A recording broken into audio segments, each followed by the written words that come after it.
আসসালামু আলাইকুম সবাইকে। আমরা একটু শিডিউল টাইমের একটু 3-4 মিনিট আগেই শুরু করে দিচ্ছি আমাদের সেশনটা, বিকজ আমাদের যে গেস্ট কেন উইলিয়ামসন ও আমাদের সাথেই আছে। আহ, আহ, ওর ব্যাপারে বলার কিছু নেই। আমার কাছে মনে হয় যে এমন কোনো ক্রিকেট ফ্যান নাই ওয়ার্ল্ডে যে ওর খেলা অথবা ওকে অ্যাজ আ পার্সন পছন্দ করে না। আহ, আর আমি যখনই ওর সাথে খেলি আমি ওর থেকেও অনেক কিছু শিখতে পেরেছি জীবনে, হাও ও কত কাম থাকে। যখনই কোনো সিচুয়েশন আসে না কেন রিয়াকশন কোনো সময় চেঞ্জ হয় না। তো এইসব নিয়ে আমার কাছে মনে হয় যে আজকে যে আমরা সেশনটা করব, আমার কাছে মনে হয় এটা ইন্টারেস্টিং হবে। কারণ 2015 ওয়ার্ল্ড কাপের কথা বলবো, যখন ওরা সাউথ আফ্রিকার সাথে হেরে যায়। আর সাউথ আফ্রিকার সাথে যখন ওরা জিতে কোয়ালিফাই করে, আর ঠিক 2019-এ ওরা ফাইনালটা হেরে যায়। তো এইসব রিয়েকশন নিয়ে জানতে চাবো যে ড্রেসিং রুমের মধ্যে কি হচ্ছিল না হচ্ছিল। তো এইসব নিয়ে আলাপ করব। আর সময় বেশি আহ, নষ্ট না করে আমি ওকে ইনভাইটই করে নিই। ইনভাইট করে আমরা আহ, আমাদের সেশনটা শুরু করে দিই। মিনাস, যদি কেনকে একটু প্লিজ লাইফে নিয়ে আসো।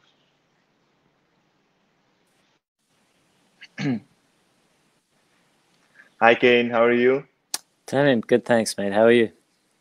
I'm good. I'm good. Firstly, thanks for doing this, Kane. This means a lot, especially you know that what's happening throughout the world, Mm.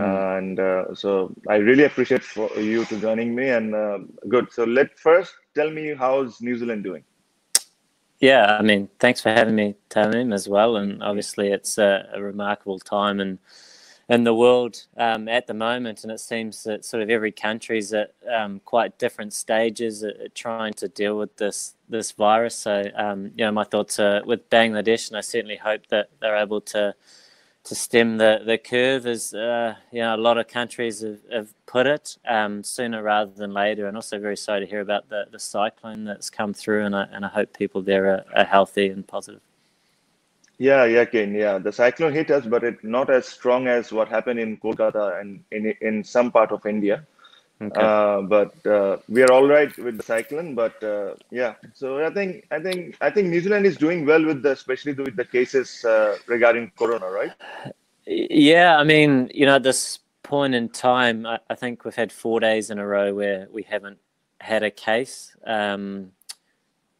And I think from a country's perspective, we're fortunate in a lot of ways. We're an island with a very small population that has allowed us to sort of handle the situation really progressively, and we've been in lockdown for a period of time, and only in the last sort of week, I think we had maybe 6 weeks or so in lockdown, give or take, and the last maybe week where we've been able to get out, and it has proved to be really, really effective in slowing the spread of the virus to a point, like I say, where we haven't had cases for a few days now, which is great news for us. But it's a challenge for the world to take on together. So as we know, we all function together, and us with the country having achieved what we have is great, but we're certainly very aware of some of the challenges that other countries are having, and like I say, we're thinking of them. Yeah, true, Ken, because the population here in Bangladesh is huge, and we, as a country size, we are not big enough, but we have a huge population. So Mm. the challenges we are facing at the moment is, and our government is facing, because uh, we have a daily earner. There are a lot of poor people who earns daily. Mm. So if you put the country in complete lockdown, uh, the poor people they will struggle with the food. Yeah. So what the government is trying to do is slowly trying to open some sector of businesses, so that at least the poor can earn and at least they can survive. Because if you don't do this kind of thing, then Mm. there will be lot more cases, less cases through corona, and then lot more through That's right. Yeah. hunger. Yeah. So yeah, the situation is not great, as you know, but Yeah. I'm happy that New Shame. Zealand is doing well. Yeah. Anyway, Yeah. so Thanks for that. uh, Ken, I've told you this over the phone. The reason I do this is just to keep people happy for an hour or so. at least they can see us and we can share our stories. And this is the reason I've started doing this live session. I've done it with a lot of international cricketers. I've done it with Virat, Rohit, and Puff, and then it's obviously you and my Bangladeshi teammates. So I'll start. I have a few questions for you. It's nothing serious, all about cricketing stuff, and then we'll get started with it. The first question to you is, Kane, is Brandon McCullum left a legacy in New Zealand team. He was a fantastic captain, and then you have to took over. It's a similar situation with me and Mash, where Mash has done really well as a captain, and then I just got appointed now. So what are the challenges you faced when you first took over as a captain? This is what I wanted to know.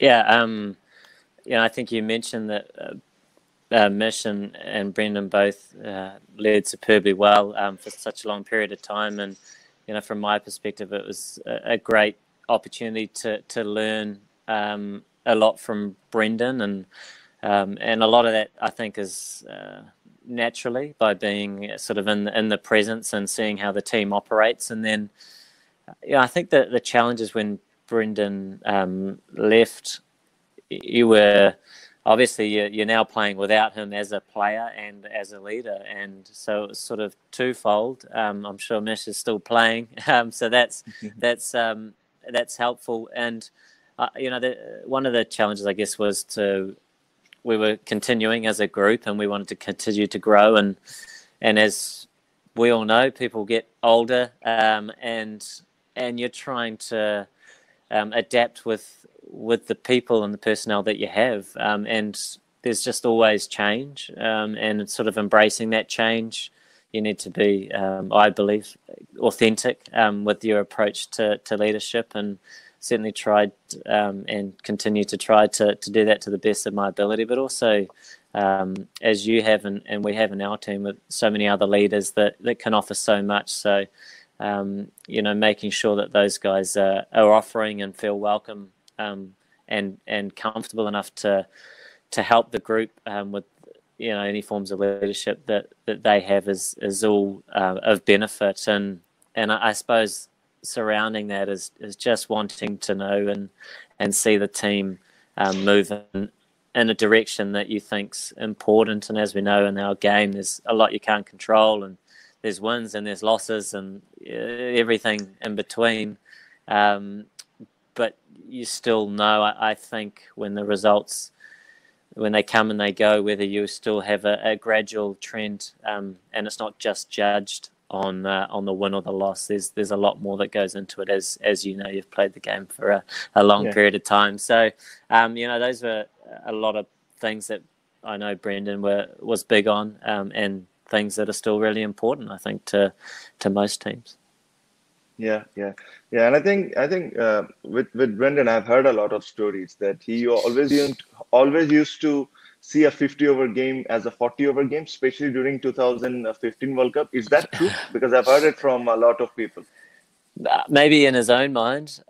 Sometimes he saw it as a T20, and he'd go out. Sometimes he saw Test cricket as a one-day game even, and he'd go out and score incredibly quickly. But which was brilliant. That clearly was brilliant. It had a huge impact for our side and the success of our side. But what it was Brendan playing his natural game within the role that was important, and that was him to go out and try and win games quickly and make a real, I guess, impact. And whether that came off one day, you knew that he'd come out and go a long way to help you winning a game. If it didn't come off, you knew that there'd be every chance it'd come off next game. And then, within the team, there's obviously a number of other players that have roles to try and fulfill to help the team in a similar way. But obviously Brendan was so gifted in his approach to the game and his aggressive approach, which really complemented the team in a big way. Yeah. Thanks. Kane, my next question is: Mirpur should have a very special part in your heart, I think, because That's your first 100, if I'm not wrong, in Mirpur, Dhaka. Yeah. First 1-day 100. Yeah, that's right. Yeah, first Yeah. experience in Bangladesh, and it was incredibly hot. That's something I do remember. I remember getting a lot of cramp. So I remember after that game, knowing that, professional cricketers obviously need to make sure that they eat well and they drink well and stay on top of all those things. But that was a tough tour, and you guys as an opponent, particularly in your own conditions, are formidable, and the support that you get, it does make it a real pleasure to play against. Yeah, it was. I remember I missed the whole series because of injury, but I remember watching that game. I think it was your maybe the second game or the third game, or was it a first game where you got 100? Third game. I didn't play the first two, and then played the third game, Yeah, it was a great innings, and this is a lot of young player from Bangladesh wanted to know.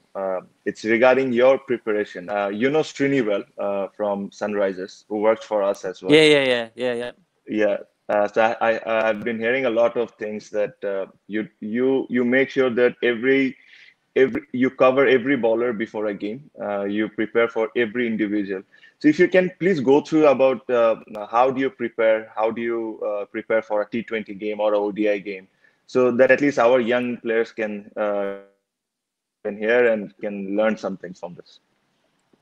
Yeah, I mean, I suppose at the professional level, you have some video analysis, which I think, for me, I use a little bit of more observations. I don't try and spend too much time on it, but do look at it a little bit. But I think as a young player, which might be slightly more relevant, would be the preparation perhaps in the nets. And I think, I guess all the people watching and listening will all be very different in how they play their cricket, and there'll be some dashes such as yourself, Tim, and also some other players that might not have the natural power that a lot of other players have, and so I think it's important that you're trying to work with the strengths that you have and adapt your game constantly, because the opposition's always changing, the conditions, the pitches are always changing. So trying to, I guess,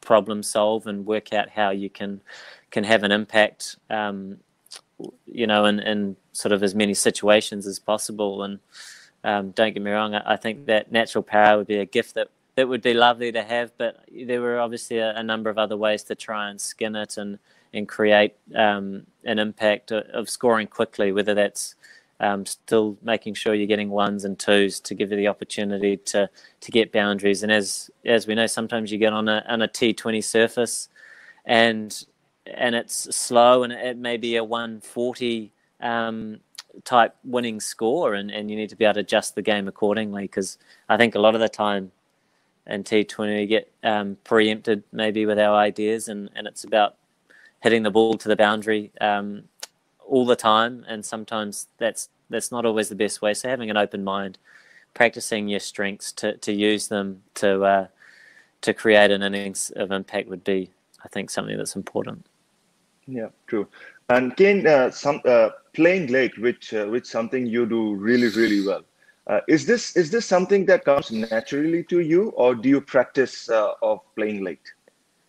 Yeah, look, I don't think it comes naturally, but certainly if you get in enough conditions where the ball seams and swings a lot, then bringing the hitting zone back a bit, I think can help, but doesn't always. As we know, you can get some good balls and you can play late, and it may not be enough, but I think it can help in some ways, and can allow you to perhaps make those later judgments. But no, I don't think it's something natural. I just think it's something that I'm always trying to improve on when it's required. But when you play in Bangladesh and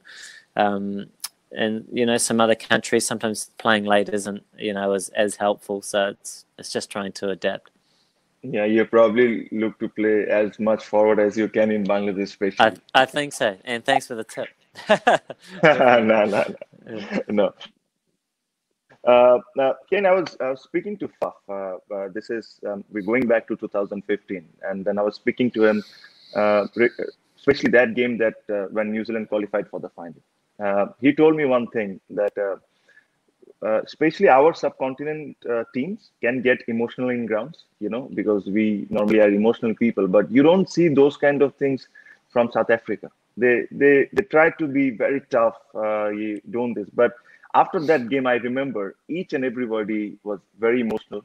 There were tears in their eyes and everything.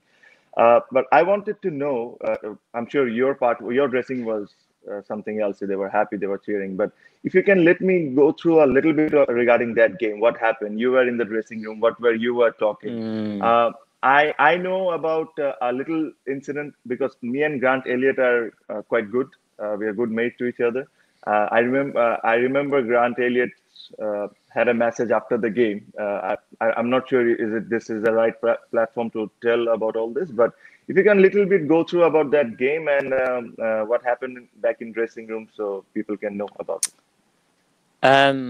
Yeah, I mean, it was an incredibly exciting game. Obviously, to have a World Cup in your home country is something special, and naturally you'll get a heap of support. And playing in that stadium, it's a small ground, and the crowd kind of sits on top of you a bit, so the atmosphere was amazing. And South Africa I remember, get off to a steady start, and then they rebuilt, and I remember I think it was Faf and AB started gaining some real momentum, and on that ground, you've played on it at Eden Park.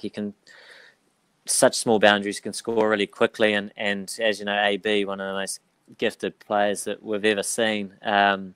When he's going, nobody can stop him, and he started really to get going, and then the rain came, and and it rained for a period of time, and then their innings came to an end, and I don't. The revised target might have been, was it 290 or something? I think they were on 260. I think a lot of the initial work that we're able to do helped with that score perhaps being much more achievable than what someone like AB can do.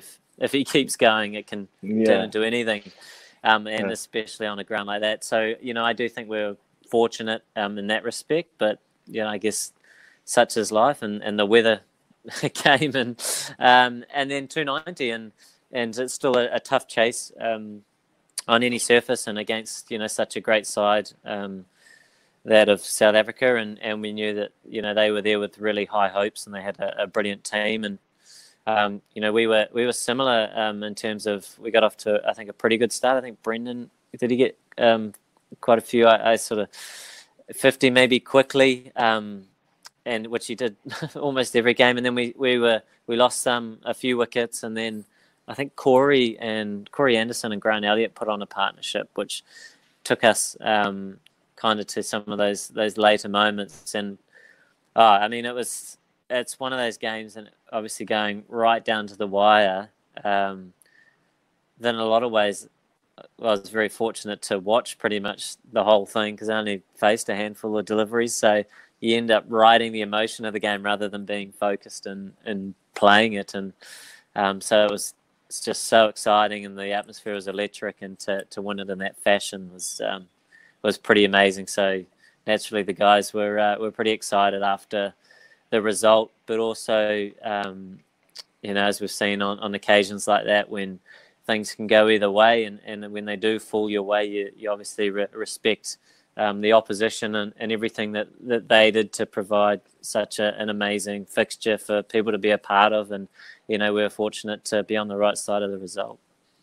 Yeah, it was a great match. I still remember. I keep on watching it on YouTube. And that six of last over was something special. From Yeah, exactly. You guys were close to getting through to the. You guys. Quarter. Yeah. I think we played the quarterfinals against India. That's right. Yeah. Yeah, and then and then you beat England. Yes, we beat England. Beat England, and then which Yeah, and good we were game. very close game with you as well in Yeah, Hamilton. You played a yeah, very yeah, very yeah, tight yeah, game. yeah, yeah, yeah, yeah, yeah. Yeah, Yeah, Shakib. Oh, Mamadullah 100. Mahmudullah 100. Yeah, Right, right, Mahmudullah got yeah, 100. Yeah, yeah, yeah. yeah. That's right.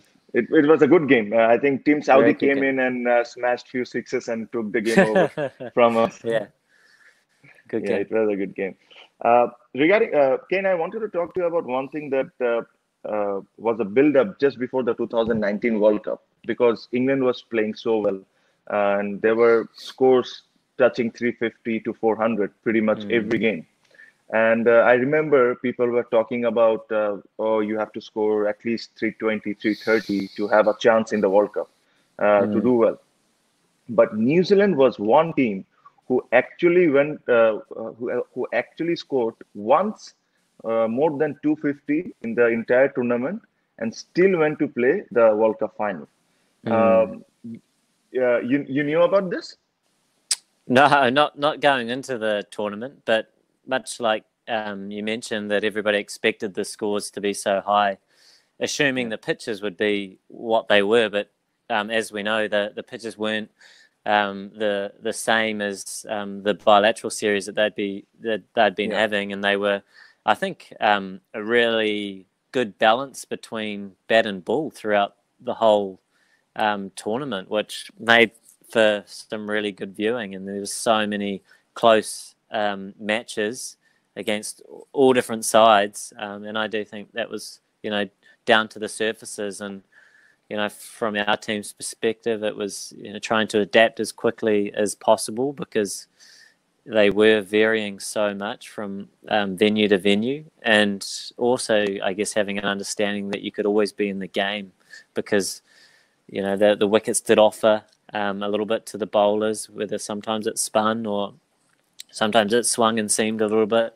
And then as a batting unit, if you could try and soak up some of that pressure and take an innings a little bit longer to get 240, 250, then you would always be competitive. And I think that was a strength of ours in the tournament. But we had a number of really close games, and once again, in tournament sport, high pressured situations, and it's always great that if you can win some of those close ones, then that goes a long way, obviously, to helping your causes down the end of the tournament.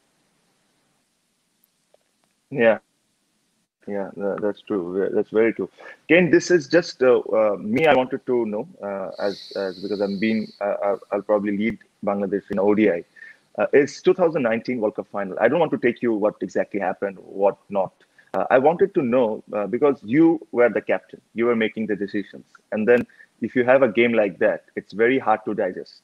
Uh, Mm. but I wanted to know how do you overcome that situation? What was going through your mind after the game, and then how do you overcome it? And then you have to speak in front of in front of the team because you have the captain, and you can't show weaknesses. I know people got emotional. I'm sure they all got emotional, but I Mm. just wanted to know, just as a captain, that how did you overcome all those situations? I mean, it was interesting. Obviously, the tournament goes for 2 months, whatever, and it's intense, and you guys are focused for long periods of time, and then to obviously get to the final and see it unfold the way it did was naturally tough to understand. Still don't think many people do understand it, but you have to accept it, and that's okay. And throughout the whole campaign, we certainly just wanted to improve from game to game and try and get a better feel for the surfaces. And it's tough, isn't it? You're always playing a different opposition every day, so it's not like a bilateral where you might learn a little bit more about someone else. So a lot of it is about the cricket that you want to play, and I think we were proud of that throughout the tournament. And as a captain, I was also proud of the way that we all look to play our cricket, and that's all we can control. And when there's things outside of your control that I suppose have a large bearing on the result, then yes, it's challenging to understand. But I think bringing yourself back to what's important and what it was that you were looking to achieve as a group, I think we could have could leave there knowing that we did give it everything and attempt to do it in the way that we wanted to. And outside of that, other people's decisions and things you can't control are always going to be there. So yeah, it was definitely a challenge, but at the end of it, you still appreciate all that went into a tournament. It's obviously not just one moment in time in terms of final over or whatever that happened. It's also so many moments throughout the whole campaign that allowed you to be in that situation. So yeah, nice. It's nice to hear. Srini has just keep on messaging me. I don't know who is Sandy. He said Sandy is a gun slip fielder. What's this all about? Sandy's my dog. She's okay. she's asleep at the moment, but it's on my Instagram. Early on. Okay, I got it. I saw yeah, it. I saw that's it. Sandy. I saw that. Yeah, that's Sandy. Not many people know, Kane, that you have a twin brother. And tell me something about him. Does he, growing up, you guys played cricket together? What does he play cricket still? Does he play cricket? No, he doesn't. He's an accountant, so he's working. Okay. So he went to university and studied and has travelled and done all that. And he was right into his sports, but played cricket briefly. So we played a little bit together when we were younger, but not a whole heap. We sort of had other interests, which was cool. But yep, a lot of fun growing up with your twin, and always great catching up. Yeah. And as you know, we have our own franchise tournament in BPL. This is one tournament when just before the tournament, people here in Bangladesh always want to see you come and play. So love an invitation. Honestly, it's like they actually want you to come and join us. Maybe when you're free, will you be interested in playing BPL? I would be very interested if we can find the time. And it looks like a brilliant competition and heard a lot of really good things. So we'll have to see what happens. Yeah. So it will be lovely. Ken, we are almost at the end. Just one or two questions, and then we are probably done. Neil Wagner. This is what I personally wanted to know. Neil Wagner. What the things he's doing now? It's. I'm sure I won't be the first person to tell you. It's not nice to face. It is not nice to face. Yeah. I still face him in the nets. I still remember in the test match in Hamilton in last 2019. So I kept on ducking. He comes to me as saying, "Are you ready to duck for 2 more days? Are your hamstrings strong enough?" So what made him thinking of coming with this kind of plan? Because this is something very unique, and not other people who does this, but it has been working. It has been working wonderfully for you guys. Do you remember what actually made him starting doing this? I don't know. I'm not really that sure. Like, as you know, he's not the tallest bowler, and it's been incredibly effective. And I think maybe the trajectory, but certainly his stamina, his engine, like you say, he said, "Are you ready to do it for 2 hours or 2 days?" And he would have meant it, because he's incredibly competitive. One of the nicest guys in the world, and then he goes onto the pitch and he just gives it everything. And it's something unique, like you mentioned. It's by all accounts, it's hard to do in terms of it's so physically demanding to run in and bang it in halfway, but he's a great team player, and he just wants to do as much as he can for the team. And it's funny, there's a lot of talk obviously about that, but he offers a lot in other ways as well. And I think with the 2 new ball bowlers, sometimes when it's moving around, he doesn't get as much opportunity, but he's always very keen to get the ball in his hands, and it's very hard to get it out of his hands. That's why, he wants to bowl those long spells. And as you would know, and you certainly will see, captaining, that having players that where it's hard to get the ball out of their hands is a real blessing. Yeah, and he has been fantastic, and I think he's doing exceptionally well. This is one question, Kane, that I've asked pretty much everyone who has been in this show with me. As Abe, you have been phenomenal in all three formats. You have been doing exceptionally well. But I wanted to know, is there any time where you doubt yourself before a big game or before playing a particular game? Does doubt come to you that you're not good enough? You can do. You know what I mean? I Bro, think definitely. everyone. Yeah. We're all human beings, man. I don't know. Do you have doubt? You know, because you come out and you look like you just have the most natural ability, and you know, and you know, I think we all have different doubts, and at different times. I'm, you know, certainly it's. We play a game where there's just so many variables and things you can't control, and some days you feel good, and it doesn't result in runs or wickets, and there's just so many other reasons for that, and trying to make sense of it is, I think, important when you're playing this game, because you know it's been able to, I think, let some of that stuff go. But the mind is an interesting thing, and you know, you're wanting to make sure that you don't get far ahead of yourself, and don't get too down on yourself, and try and sort of stay quite level. You know, I believe that's important, but it's definitely a challenge, because I think, speak on behalf of probably everybody listening, that there's always a want to improve and a desire to do more for your team. And when you get 100, you want 200. Whether you get 10, you want 20. It's just it's an interesting thing to get your head around. So, yes, you know, you have doubts at different points in time and different intensities, and it's I think it's being part of it as a human being. But if someone doesn't, I'd love to know. Yeah, because I was speaking to Virat, and he said that he never doubts himself during the game, but the doubt comes when he's training.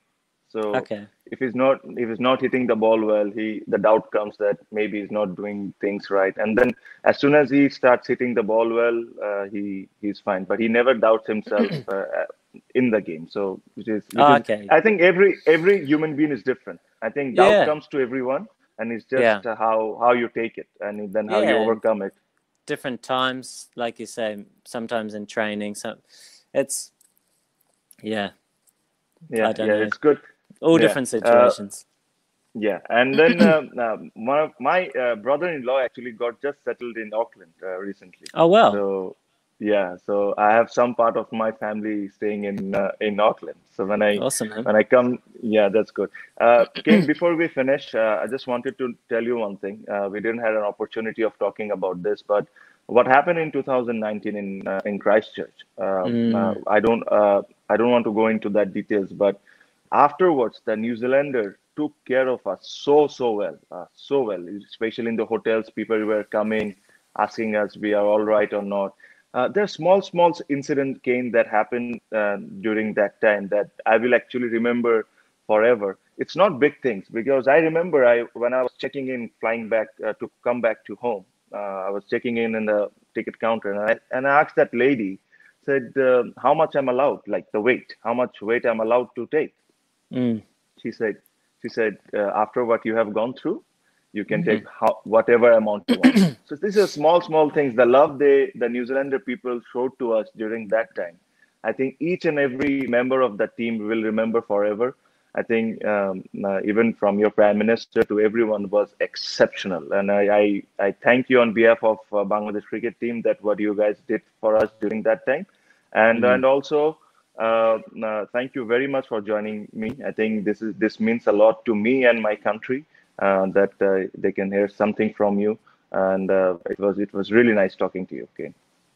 Thanks, Tamim. Thanks for those kind words as well. And obviously that event was, horrific, and to think that you guys and so many others, had to be close to that experience or be affected by that experience was, I think it hurt the whole country deeply, you know, and yeah, it was this incredibly sad time.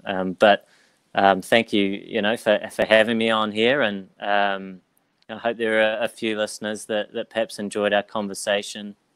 Obviously, in a time like this, there's sort of not a whole heap to do, and sometimes it's tough to get outside and perhaps play some cricket or do some activities and to keep your mind off things. But you know, I hope the people of Bangladesh are finding ways to do that, finding ways to stay healthy, and like I say, all do our part to try and get rid of this thing as soon as possible. Thank you again. Thank you. Cheers, before Tamim. leaving, just we are the Eid is coming very soon. If you could like to wish Bangladeshi people Eid Mubarak. Yeah, Eid Mubarak to the Bangladeshi people. I did hear you say as well in your introduction, Assalamu alaikum, and it's such a beautiful thing, man. It's such a beautiful thing. So, you know, I hope it's all good for the people there. Yeah, thank you very much. Ken, if you can just press the leave button on the screen.